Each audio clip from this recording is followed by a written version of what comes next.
நிறுவனத்துக்கு இந்த நேரத்துல ஐயாவுக்கு எம்டி அவர்களுக்கும் நன்றியை தெரிவிக்கிறேன். நம்ம உடலே வந்து பாத்தீங்கன்னா சார் சொன்னாங்க, இந்த தச தீட்சை நிகழும் 9 மண்டலங்கள் எடுக்கும்போது தச தீட்சைகள் நிகழும் அப்படின்னா நம்ம வந்து முழுமை அடைதல் தான் தச தீட்சை. அப்ப மனம் ஒருமிப்பு அப்படிங்கிறது ஒடுங்கி கட்டுக்குள்ள வரும். எப்ப கணிகளோ 2வது கிட்ட இருக்கும்போது பாத்தீங்கன்னா எவ்வளவு பெரிய mental pressure, physical pressure, tension, depression, anxiety இதெல்லாம் இருந்துச்சுனாலும் அதில் வந்து ரிலீஃபான ஒரு சிச்சுவேஷன் கிரியேட் ஆகுங்கிறத நான் பல பேர்த்துக்கு கொடுத்து எடுத்த ரிசல்ட்லையும் நாங்க சொந்தமா எடுத்துக்கிற அந்த ரிசல்ட்லையும் பாக்குறோம். கிட்டத்தட்ட ஒரு 3 மாதங்களுக்கு முன்னாடி ஒரு 60 நாள் மட்டும் நான் ஒபேட்ரிக்ஸ் டிராப்ஸ் வந்து கூட எடுத்துக்கிட்டேன்.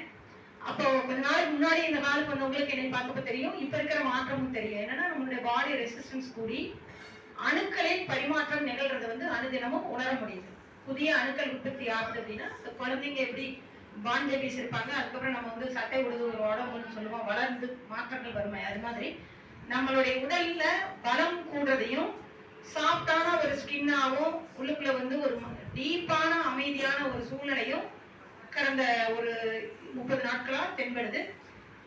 இதுல கரூர்ல இருந்து வந்திருந்தாங்க தமிழ்நாடு கிட்ட ஒரு சுப்பிரமணிய சார் கூட கேட்டாங்க, இந்த ப்ரோக்ராம் ஒன்றும் போயிருந்தோம் நவம்பர் 1. அது ஒரு மிராக்கிள் மூமெண்ட்னு சொல்லலாம். அந்த அன்னைக்கு ஃபுல் டேவும் பாத்தீங்கன்னா பாடி எடுத்த எனர்ஜி அளவே இல்லை, பசி தெரியல, தண்ணி தாகம் எடுக்கல, இந்த மாதிரியான பல விஷயங்கள் நடந்துச்சு. ஏன்னா ஐயாவுக்கு அடுத்தபடியா எல்லாத்துக்கும் கொடுத்தது அவரால. அப்ப அப்படிங்கும்போது அந்த ஹீலிங் எனர்ஜிங்கிறது எனர்ஜி ரிசீவிங் பண்றவங்களுக்கு அது புரியும். உடல் மனம் கடந்து ஆன்ம அனுபூதி நிலை அப்படின்னு சொல்லுவோமே, அது வந்து அந்த இடத்துல நடந்ததை உணர்ந்தோம். உடல் பிரிதலும் கழிவுகளினுடைய தேக்கம் நீங்கி புதிய அணுக்கள் உற்பத்தியாகி சாஃப்டான ஒரு சூழ்நிலைக்கு எல்லா உடம்புமே மாறும். நாம இன்னைக்கு வந்து நம்ம உடம்புக்காக எந்த செலவு பண்ணி எந்த வாஷிங் பண்ணவும் இல்லை. ஹனிக்ரோ அப்படிங்கிற ஒரு விஷயத்த நம்ம ஒரு 9 மண்டலத்துக்கு தொடர்ந்து எடுத்துக்கிட்டோம்னா 10 ஆண்டுகளுக்கு முன்னாடித்த ஒரு வலிமையும் அமைதியும் தெளிவும் நேர்கொண்ட பார்வையில அடுத்த ஒரு வேலைகளை செயல்படுத்துதலும் நோய்களற்ற தன்மைக்கு உடல் மாற்றத்தையும் அனுபவிக்கலாம். முதல்ல வந்து நம்ம எடுத்துக்கணும். நோய்கள் வருது அப்படிங்கிறது என்னன்னா கழிவுகளின் தேக்கம் நீக்கம் வந்து நம்ம ஆரோக்கியம் அப்படிங்கறத சொல்றோம். பல்வேறு விதமான மருத்துவம் இருக்கிற இந்த காலகட்டத்துல நமக்கு ஒரு தெய்வீகமான ஒரு அணுக்கள் பரிமாற்றம் ஏற்படக்கூடிய தெய்வீக ஆரோக்கிய உணவு இதை பல மாவட்டங்கள்லயும் பல ஊர்களையும் பல இடங்களையும் கொடுத்து ரிசல்ட் எடுத்துட்டு இருக்கோம். ஈவன் டிராப்ஸ், ஹனிக்ரோ இது 2 வந்து ஒரு ஹீரோவான ஒரு விஷயம்.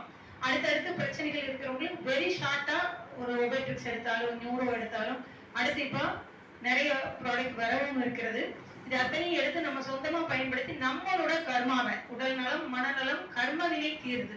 கர்மவினை தீருதுங்கிறத பத்தி பல பேர் கேள்வி கேட்டாங்க. என்னன்னா மன அமைப்புல வரக்கூடிய மாற்றமும் அமைதி ஏற்பட்டா மற்றவங்களோட சண்டை போடுற தன்மையோ மற்றவங்க ஏதாவது சொன்னாலோ அதை விட்டு கொடுத்துட்டு போற தன்மையும் ஏற்பட்டு நம்மளுடைய சக்தி மையங்கள் குவியறதையும் அதுக்கடுத்து சரீரத்துல சூட்சும உடல் ஒண்ணு மட்டும்தான் நம்மளுடைய 7 சக்கரங்கள். அந்த சூட்சும உடல்ல இருக்கிற சக்கராஸ் தான் நமக்கு வந்து வெளியில இருந்து பிரபஞ்சத்தோட கனெக்ட் ஆகக்கூடிய ஒரு விஷயம். பீனியல் சிறப்பின்னு சொல்லக்கூடிய உச்சந்தலையில இதை ரிசீவ் பண்றத உணர முடியும். படுத்து தூங்கி எந்திரிக்கும் போது பஞ்சபூத புள்ளிகள், அதை கடந்து 51 சிதம்பர ரகசிய புள்ளிகள், இது எல்லாமே ஹீலிங் ஆகி அடுத்த ஸ்டேஜுக்கு நம்மளை கொண்டு போறதை உணர முடியும். இதை வந்து உணர்ந்து அனுதினமும் எல்லாருக்கும் கொடுத்து எடுத்து நாமும் பயன்படுத்தி நோயற்ற சமுதாயத்தை உருவாக்க எல்லார்கிட்டையும் கேட்டுக்கொண்டு அனைவரும் முதல்ல இந்த ஹனிக்ரோங்கிற அமிர்தத்தை உண்டு அதனுடைய அனுபவத்தோட மற்றவங்களுக்கு பகிர்தலை ஏற்படுத்தினால் மிகப்பெரிய ஆனந்தம் கிடைக்கும். அதே சமயம் நம்மளுடைய சொத்து பிரச்சனை, தொழில் பிரச்சனை, குடும்பத்துல பணத்தடைகள் எது இருந்தாலும் வராத பணமோ புதிய தொழில்களோ தடைகள் இருக்கக்கூடிய விஷயங்கள் இருந்து புது புது பரிமாற்றங்களோ ஏற்படுறத எங்க குடும்பக்குள்ள நிறைய பேருக்கு பார்த்துட்டு இருக்கிறேன்.